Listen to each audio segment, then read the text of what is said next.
6 o'clock in the morning, and the kettle is already on. Somewhere in a terraced house, in a town that still remembers the sound of air raid sirens, a young woman lies awake staring at the ceiling. Today she becomes somebody's wife. This is a story about one day, not a famous day, not a royal day, just an ordinary wedding day in Britain, sometime in the 1950s, told hour by hour, the way it actually happened for millions of couples who never made the newspapers. Long by the time you finish watching this, you'll understand something most people forget. A wedding in this era wasn't really about the couple. It was about the whole street. The whole family. Every penny that had been saved, every favor that had been called in, every relative who had queued for hours. Stay with me, because what happens over the next 24 hours reveals exactly how much love, sacrifice, and quiet British stubbornness went into a single wedding day. And there's a detail about the cake on that table that will genuinely surprise you. Let's talk about the money first, because nobody else will. In 1950s Britain, tradition dictated something that sounds almost unthinkable today. The bride's family paid for nearly everything. The dress, the flowers, the reception, the invitations, even the car to the church. The groom's family were only expected to cover the honeymoon. For working-class families, this custom created enormous pressure. A wedding could cost more than a family earned in months. So mothers began saving the moment a daughter turned engaged, sometimes years before there was even a groom in the picture. And there was a reason the season mattered too. An old English saying claimed that marrying between the harvest and Christmas brought a rich and comfortable life, mostly because food was more plentiful in those months. Whether anyone truly believed the superstition or not, autumn weddings were common, partly for romance, and partly because there was simply more on the table. Now, before we go further into this day, I want to ask you something.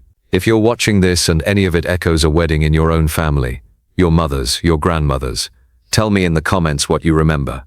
This channel exists because of stories like yours, and honestly, they're often better than anything I could write. If you haven't already, subscribe and give it a like. It genuinely helps more people find these stories. Back in that kitchen, the mother sets down the iron. It's nearly 7. The dress is hanging upstairs, wrapped carefully, waiting. And what that dress is made of tells its own quiet story about survival. The white wedding dress wasn't new. Not as an idea, anyway. It had been the standard since Queen Victoria married in white back in 1840. But in 1950s Britain, white and new didn't always mean the same thing. Clothing rationing had ended in 1949, which meant, technically, a bride no longer needed coupons to buy fabric. But money was still tight for most households, and a wedding dress worn for a single day represented an enormous expense for something with almost no further use. Some brides wore a suit instead of a full gown. Practical enough to be worn again afterward for church or visiting. It was seen as sensible, and sensible was a virtue this generation had been forced to master. Even Princess Elizabeth herself, marrying Philip Mountbatten, had needed extra ration coupons for her gown. Well-wishers across the country mailed her their own coupons out of pure goodwill. She had to return every single one. If the future Queen of England needed help finding enough fabric, you can imagine what it meant for an ordinary bride in a mill town. By the time our bride is getting dressed, the pressure has shifted to symbolism. Something old, something new, something borrowed, something blue, and a sixpence placed in her shoe for luck. Downstairs, a car engine starts. It's almost time to leave for church. Outside, the street has gone quiet in that particular way English streets do when something important is happening. Curtains twitch. A few neighbors have come out onto their front steps, arms folded, waiting for a glimpse of the dress. The car pulling up isn't a limousine. In 1950s Britain, limousines were rare outside London, and impractical besides, especially on the narrow, winding roads. Instead, families hired whatever smart car was available locally, often a Rolls-Royce if they could stretch to it, or simply a neighbor's well-polished Austin or Morris if they couldn't. Whatever it was, it had been washed and waxed that morning like it belonged to royalty for one single day. The bride's father waits by the door in his best suit, the one kept for funerals and weddings, brushed down and pressed within an inch of its life. He doesn't say much. Men of this generation rarely did, especially about feelings. but there's a particular stiffness in the way he offers his arm that says everything words couldn't. At the church, the groom has already been waiting for what feels like hours, though it's likely been 20 minutes at most. Beside him stands his best man, a role that came with real responsibility. Here's a detail that surprises people today. Weddings in this period were traditionally held around midday, not in the afternoon or evening the way we picture modern ceremonies. Noon was considered the proper hour. Inside the church, the organ begins. The bride, on her father's arm, steps through the doors, and the whole congregation turns as one. Every head turns. But here's the detail almost nobody expects. English fathers of this era did not kiss their daughters at the altar. The moment was quieter than that, more restrained. The service itself follows the Book of Common Prayer almost word for word, the same vows that had been spoken in English churches for 4 centuries. After the rings are exchanged, the couple and vicar step away into the vestry to sign the register. It's here, quietly, away from the eyes of the congregation, that the marriage becomes legally official. Then the doors open, and the two of them step out into the daylight as husband and wife for the very first time. Waiting outside is the entire crowd that couldn't fit inside. And they are not being gentle. Handfuls of paper confetti fly through the air, a modern stand-in for the rice and wheat once thrown by earlier generations as a wish for prosperity and children. And if the newlyweds are lucky, and a chimney sweep happens to be passing, or more likely has been quietly arranged in advance, he'll plant a sooty kiss on the bride's cheek. In British folklore, there are few luckier omens for a marriage than that. Photographs are taken immediately outside the church, weather permitting, because in this era there was no second chance, no reshoot, no digital retake. One roll of film, one photographer, often a local man who normally photographed passports and school portraits, now tasked with capturing the single most important image of a family's year. While the photographer works, something charming happens. Relatives and close friends step forward to present the bride with small wedding souvenirs, miniature decorated horseshoes, wooden spoons, even rolling pins. All wrapped in lace and ribbon. These weren't practical gifts. They were tokens, meant to be kept, displayed on a mantelpiece for years afterward as a physical reminder of the day. Then comes the walk, or the drive to wherever the reception is being held.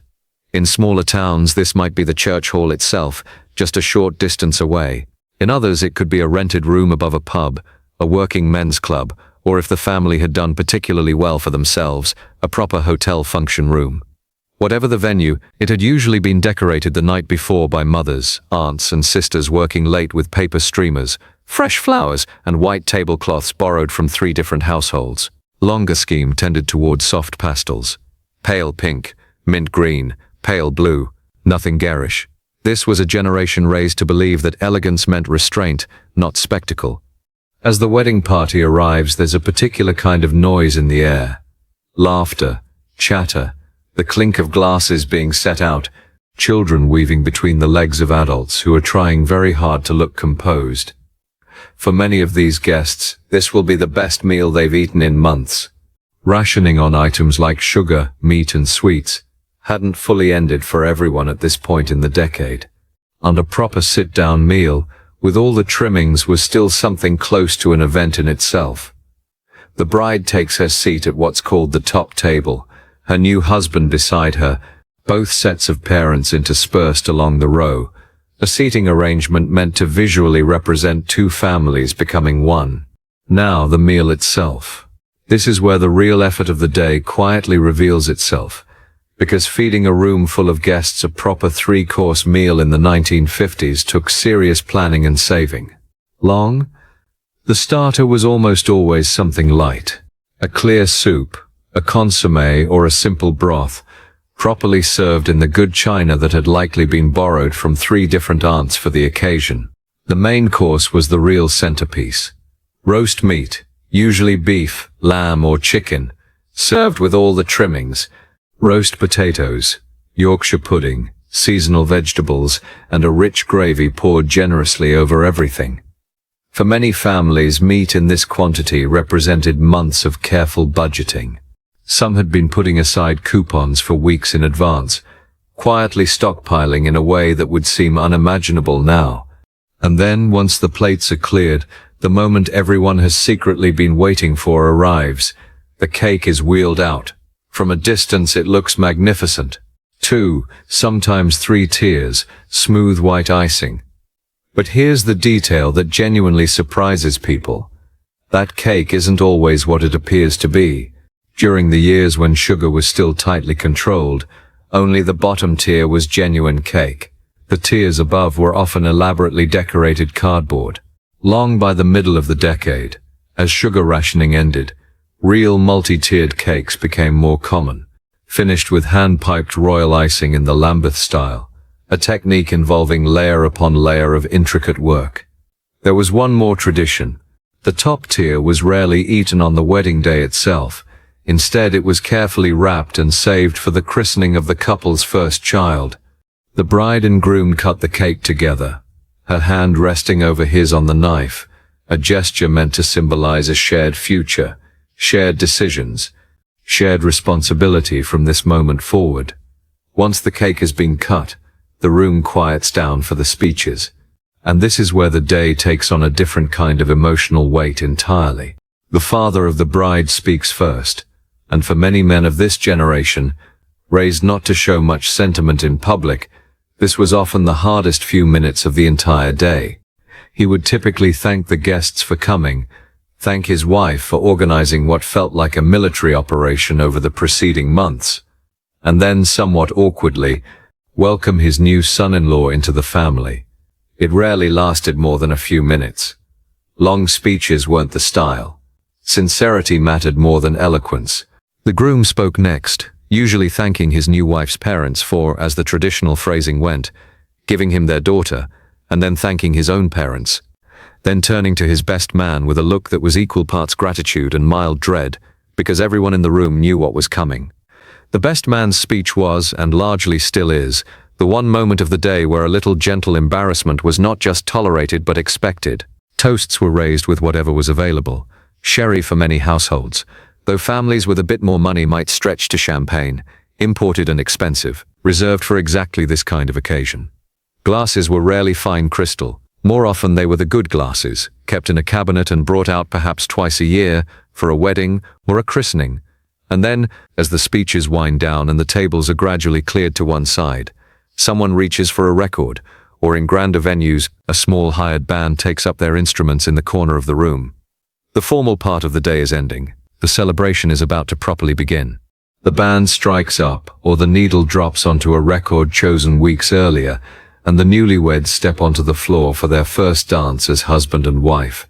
Ballroom dancing was still enormously popular across Britain in this decade, and most people, young and old, could comfortably manage a waltz or a foxtrot without embarrassment.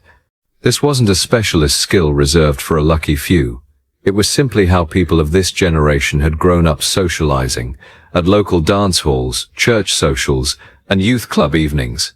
After the couple's first dance, tradition called for 2 more quieter moments before the floor opened up properly to everyone. A father and daughter dance, and a mother and son dance. Once those 2 dances finished, the floor genuinely opened up, and this is where the day stopped being formal and started being fun. Aunts who hadn't danced in years found themselves pulled onto the floor. Children, technically supposed to be sitting quietly, were instead sliding across polished floorboards in their socks the moment the adults stopped watching closely. The starched collars had loosened. The careful hairstyles had started to soften. And somewhere in that room, the bride and groom finally had a moment to simply look at each other and breathe. The bouquet toss happened, though with considerably less choreography than modern versions. The bride would simply turn her back to a small cluster of unmarried women and throw the flowers over her shoulder. Whoever caught it was destined to marry next. Now it's worth pausing to talk honestly. Popular imagination of this decade has been shaped heavily by glamorous events. Princess Elizabeth's wedding or Grace Kelly's extraordinary 6-tiered cake when she married Prince Rainier, complete with imported pearls elaborate gowns and cakes shaped like palaces. For the overwhelming majority of British families, the reality looked nothing like that. And there was real financial pressure behind nearly every one of these celebrations. The custom of the bride's family covering costs sometimes meant fathers taking on extra shifts for months beforehand, or mothers quietly selling a piece of jewelry nobody would miss. It simply was what a wedding cost, and everyone accepted the sacrifice as part of doing right by their daughter. What made these ordinary weddings remarkable wasn't extravagance. It was the sheer determination to celebrate a day that represented proof that ordinary life and ordinary joy had finally returned. As the evening wears on, the bride slips away to change out of her wedding dress and into what was called a going-away outfit, typically a smart suit or dress purchased specifically for traveling. The classic British honeymoon destination in this decade was the seaside. Resorts like Blackpool, Brighton, or Scarborough offering the particular romance of a British pier at dusk. Some couples might stretch to a few nights at one of the newly popular holiday camps, offering organized entertainment, a novel concept for a generation raised on rationing and careful budgeting. Outside the venue, friends had usually spent part of the reception secretly decorating the couple's car, tying tin cans to the bumper with string, an old custom believed to ward off evil spirits with noise.